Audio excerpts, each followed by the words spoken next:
Hello and good day.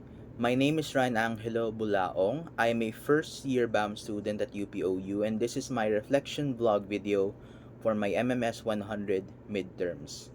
In this video, I will be talking about my major learning experiences and insights from the course, briefly discussing some concepts or skills that I've gained, reflecting on some of the challenges I've faced and how I overcame them, explaining how my understanding has evolved, and then describing what I hope to learn in the second half of this course. I won't waste any more time and I'll get straight into them.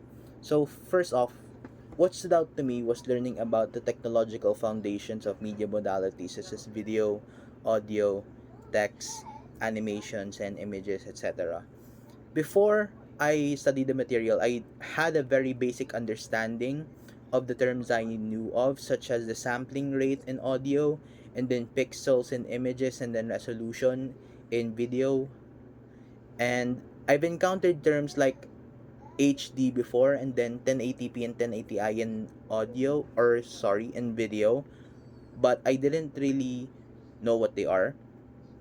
Ever since I started with the course and I studied the materials of the course, though, I was able to put definitions in terms that I've never experienced or never encountered before, such as fidelity, which is when we try to get the reproduce signal wave or reproduce audio wave in audio identical to the original signal wave or original analog wave.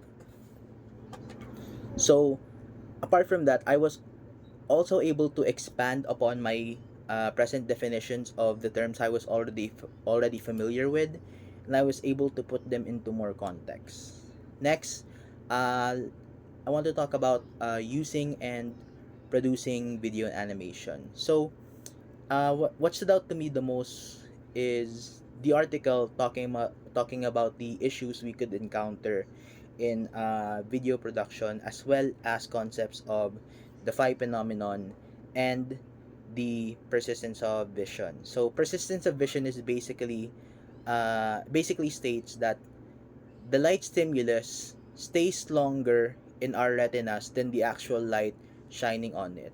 So this is related to the things like the blackout flickers from projectors, and then we also have the phi phenomenon.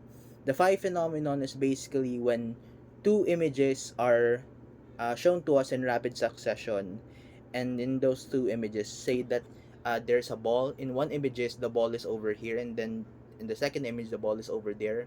If you flash them in rapid succession, our eyes and our brain will interpret it as movements, and that's how animation and videos work. And then there are terms such as VSync, jitters, and refresh rates.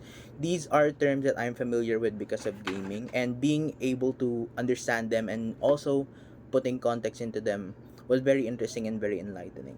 Some of the challenges I've faced in the course, I found that I struggled a lot when things started getting more technical, but I overcame them by looking up examples of them, applications of them online, and reading more into them, looking up on other sources. And then for the things that I wish to learn in the second half of the course, I would like to get the opportunity to apply this knowledge and to apply my current learnings in actual projects, and hopefully we could get feedback from these projects so that we can actually start implementing the knowledge that we've gained from this, and hopefully we could get more information on techniques on product producing multimedia content. So that is all. Thank you so much for listening or watching. Have a good day.